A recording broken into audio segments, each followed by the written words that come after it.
कल्पना करते हुए हम आपका अगला टॉपिक स्टार्ट करते हैं। संधि। संधि किसे कहते हैं? संधि का शाब्दिक अर्थ होता है मेल। क्या होता है? मेल होता है। इसकी जो डेफिनेशन होती है वह होती है दो निकटवर्ती वर्णों के परस्पर मेल से जो विकार या परिवर्तन होता है। कैसे होता है? जो दो निकटवर्ती वर्ण होते हैं उनके परस्पर मेल से जो विकार होता है या परिवर्तन होता है उसे हम संधि कहते हैं। संधि के कितने भेद होते हैं? 3 भेद होते हैं। कौन कौन से होते हैं? नंबर 1 स्वर, नंबर 2 व्यंजन, नंबर 3 विसर्ग। इन सभी को हम डिटेल में पढ़ेंगे। उसके पहले आप इसको नोट करना चाहें तो नोट कर सकते हैं, या स्क्रीनशॉट लेना चाहें तो वो भी ले सकते हैं। ठीक है, चलिए अब हम अगली हेडिंग डालते हैं, स्वर संधि। तो अगली हेडिंग डालेंगे हम स्वर संधि। इसमें लिखेंगे स्वर संधि के भेद। ठीक है, स्वर संधि के यहाँ पर कितने भेद होते हैं? 5 भेद होते हैं। स्वर संधि के कितने भेद होते हैं? 5 भेद होते हैं। नंबर 1 पर आता है दीर्घ संधि, नंबर 2 पर गुण संधि, नंबर 3 पर आता है वृद्धि संधि,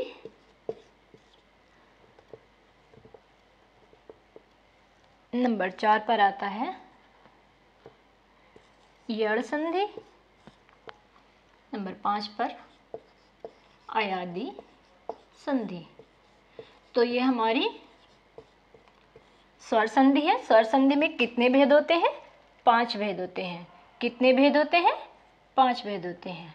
पहला होता है दीर्घ संधि, दूसरा होता है गुण संधि, तीसरा होता है वृद्धि संधि, चौथा हमारा होता है यड़ संधि, 5वां होता है हमारा अयादि संधि। कौन सा होता 5वां हमारा? अयादि संधि। तो ये हमारे जो स्वर संधि होती है उसके हमारे 5 भेद होते हैं।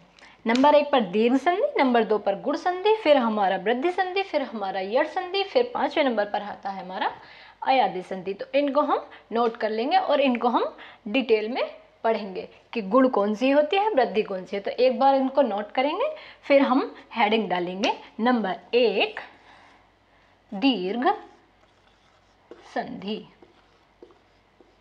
दीर्घ संधि, इसको हम नोट करेंगे, फिर उसके बाद में दीर्घ संधि के बारे में डिटेल से जानेंगे।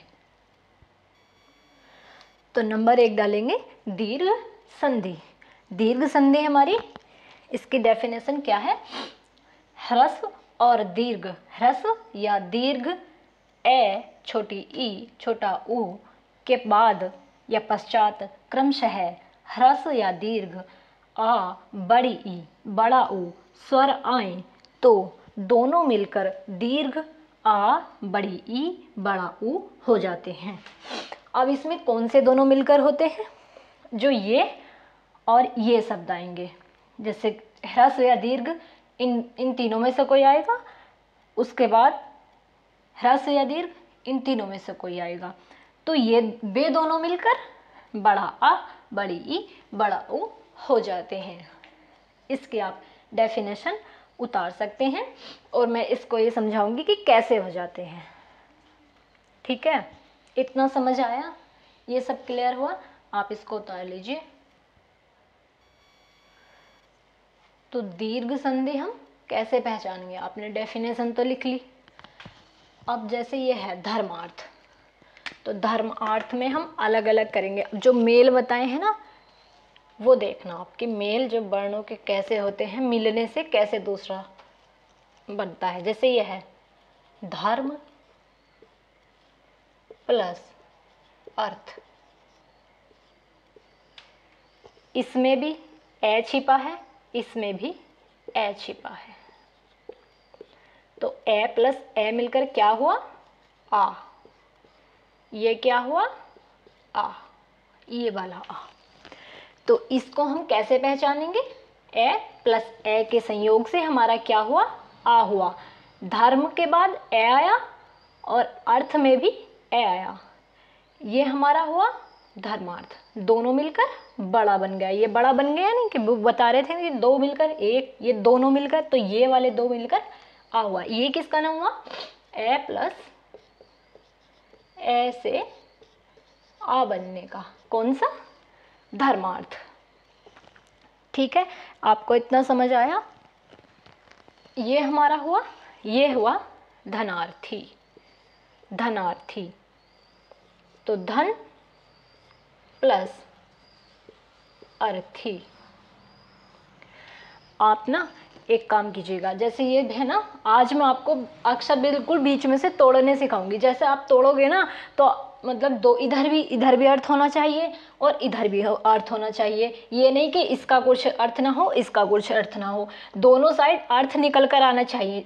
ऐसा ना हो जैसे ये धनार्थी था तो धना हम लिखते धना प्लस अर्थी, तो अर्थी का तो हो जाता, पर धना का तो कोई मीन्स नहीं होगा, इसकी तो कोई मीनिंग ही नहीं होगी।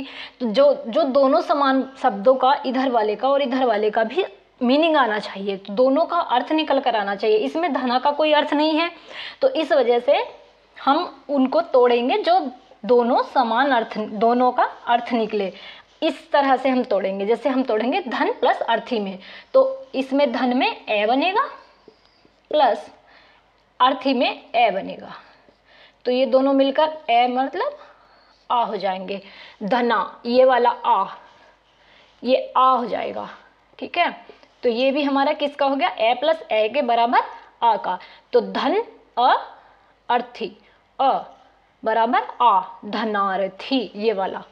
तो ये दोनों हमारे हुए ए प्लस ए से 2 बराबर आ। अब आपको ये ए प्लस ए से आ बनने की जो विधि है ये आपको समझ आ गई है। अब हम देखेंगे इसके कुशासन के।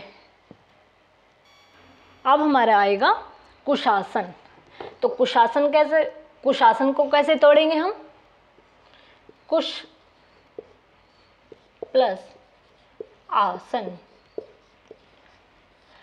कुश का भी एक अलग अर्थ है, आसन का भी एक अलग अर्थ है।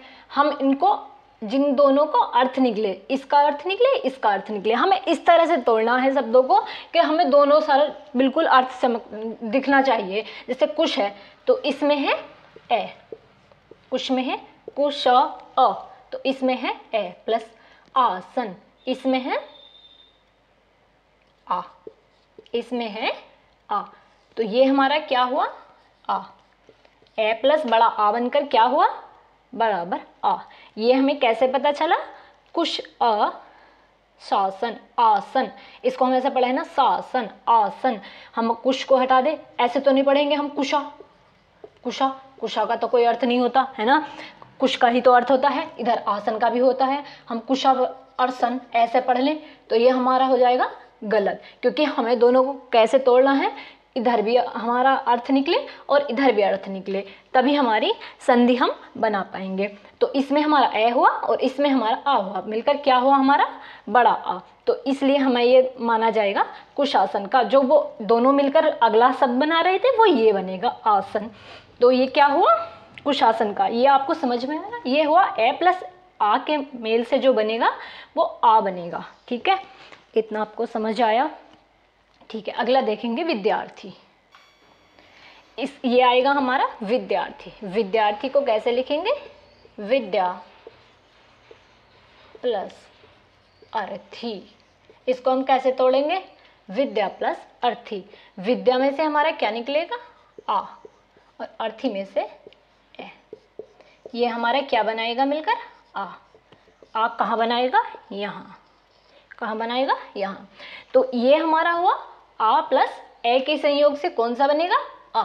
ये मैं आपको इसलिए करा रही हूँ क्योंकि ये डेफिनेशन एग्जाम में पूछ ली जाती है कि आ प्लस ए के संयोग से बराबर आ बनता है, तो वो कौन सी हमारी संधि होती है, तो वो हमारी होती है दीर्घ संधि। दीर्घ संधि हमारी किस में आती है? स्वर संधि में आती है। तो ये विद्या प्लस अर्थी आ प्लस ए बराबर आ बनाएगा, तो ये होगा हमारा विद्यार्थी। अगला है हमारा विद्यालय। विद्यालय, विद्या प्लस आलय, ये होगा विद्या प्लस आलय। ये होगा हमारा विद्या में आ होगा प्लस आलय में आ होगा। ये हमारा मिलकर बनाएगा बड़ा आ। कैसे मिलकर बनाएगा? विद्या से ये आया, आलय से ये आया। ठीक है, आपको दिख रहा है ना, बराबर हमारा विद्यालय। कौन सा वाला विद्यालय? ये वाला आ। ठीक है, विद्यालय। तो आ प्लस आ के मेल से क्या बनेगा हमारा? आ बनेगा। ये हमारा किस में हुआ? दीर्घ संधि में हुआ। अगला है हमारा रविंद्र। ये आपको समझ तो आ रहा है जो मैं बता रही हूँ? ठीक है, इसको उतारेंगे और अगला लिखेंगे रविंद्र के। ठीक है, ये हमारा हुआ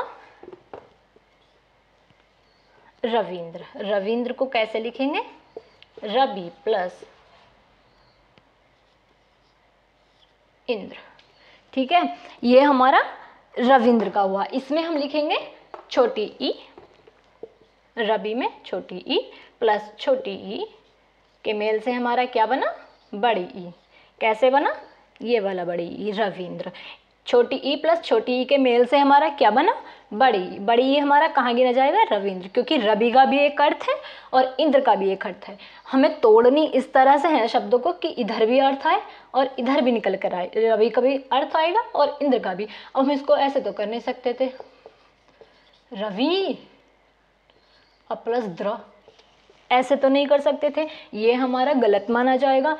इस वजह से हमें इस तरह से तोड़ना है कि दोनों तरफ हमारा अर्थ निकले। तो रवि छोटी ई, इंद्र से छोटी ई, ये हमारा कौन सा इसका नियम हुआ? छोटी ई प्लस छोटी ई के मिलने से कौन सी ई बनी? बड़ी ई बनी। ठीक है, अगला है हमारा कपीश। ये है हमारा कपीश। कपीश किसे कहते हैं? किसे कहते हैं कपीश? कमेंट बॉक्स में बताना। कपी प्लस ईश, ये हुआ हमारा यहाँ से छोटी ई प्लस बड़ी ई। छोटी ई प्लस बड़ी ई के संयोग से कौन सी ई बनेगी? बड़ी ई। वो बड़ी ई हमें कहाँ पर देखनी है? यहाँ पर। कपी का भी एक अलग अर्थ हुआ, ईश का भी एक अलग अर्थ हुआ। इन दोनों का अर्थ हुआ कपीश। दोनों को मिलाकर एक शब्द नया बना कपीश। इसमें हमारा छोटी ई का संयोग हुआ प्लस बड़ी ई का संयोग हुआ, इससे मिलकर बनी हमारी बड़ी ई। ठीक है, यहाँ तक आपको समझ आया? ये नियम है, छोटी ई प्लस बड़ी ई के बनने से कौन सी ई बनी? बड़ी ई। ठीक है, अब यहाँ तक क्लियर हुआ? आपको समझ आया? तो अगला है हमारा महेंद्र। मही प्लस इंद्र। मही में हुआ बड़ी ई प्लस इंद्र में हुआ छोटी ई, बराबर हमारा हुआ बड़ी ई। तो ये हुआ हमारा बड़ी ई प्लस छोटी ई के मेल से हमारी कौन सी ई बनती है? बड़ी ई, जैसे कि महेंद्र। फिर हुआ हमारा रजनीश। रजनी प्लस ईश। रजनी में हमारी हुई बड़ी ई, ईश में हमारी हुई बड़ी ई, बराबर हमारी हुई बड़ी ई। तो बड़ी ई और बड़ी ई इन दोनों के मिलने से हुआ ईश, बड़ी ई। ये हमारा रजनीश। ठीक है, छोटी बड़ी ई और बड़ी ई के मिलने से हुई बड़ी ई। उसके बाद है हमारा गुरु उपदेश। कौन सा है? गुरु उपदेश।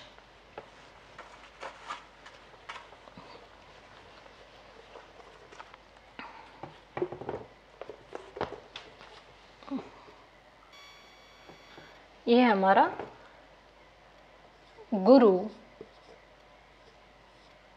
प्लस उपदेश। गुरु में हमारा छोटा ऊ, उपदेश में हमारा छोटा ऊ, इन दोनों के मिलने से बना बड़ा ऊ। छोटा ऊ प्लस छोटा ऊ के मेल से बनता है बड़ा ऊ। जैसे गुरु में छोटा ऊ, उपदेश में छोटा ऊ, बड़ा बना, ये रहा बना। अच्छा, इसमें ये जो है गुरुपदेश, इसमें जो त्रुटि देखने के लिए आती है, जैसे ये गुरुपदेश है तो गुरु, छोटा गुरु तो ऐसे बनता है और गुरु तो वो ऐसे बनता है। इसमें बहुत सारी त्रुटि में आती है। गुरु छोटा ऊ ऐसे बनता है और इसमें गुरु लिखेंगे तो फिर ये आएगा गुरु। ठीक है, हाँ, तो छोटा ऊ प्लस छोटा ऊ के मेल से बनता है बड़ा ऊ। गुरुपदेश को कैसे तोड़ेंगे? गुरु प्लस उपदेश बराबर गुरुपदेश। अब हुआ हमारा वधूत्सव। वधु प्लस उत्सव। वधु से आया हमारा बड़ा ऊ प्लस उत्सव से हमारा छोटा ऊ, बराबर मिलकर क्या बना? बड़ा ऊ। तो बड़ा ऊ प्लस छोटा ऊ के मेल से हमारा कौन सा ऊ बनता है? बड़ा ऊ। और ये हमारी दीर्घ संधि में आती है। और फिर इसके अगला है हमारा भूर्जा। भू प्लस ऊर्जा। इसमें भू में हमारा आएगा बड़ा ऊ, ऊर्जा में बड़ा ऊ। तो बड़ा ऊ प्लस बड़ा ऊ मिलकर हमारा बनाएगा बड़ा ऊ। ये हमारा बड़ा ऊ, भूर्जा। भू का भी एक अलग अर्थ हुआ, ऊर्जा का भी। तो बड़ा ऊ प्लस बड़ा ऊ बराबर बड़ा ऊ, ये हमारा भूर्जा हुआ। तो हमारे ये दीर्घ संधि कंप्लीट हुई। इसकी मैं एक बार सारी संधियों के डेफिनेशन करा दूँ, फिर मैं एक तालिका के माध्यम से आपको सारा एक बार में याद करा दूंगी शॉर्ट में, स्वर संधि। ठीक है, आप इसको देख लीजिएगा और अगली क्लास में मिलते हैं।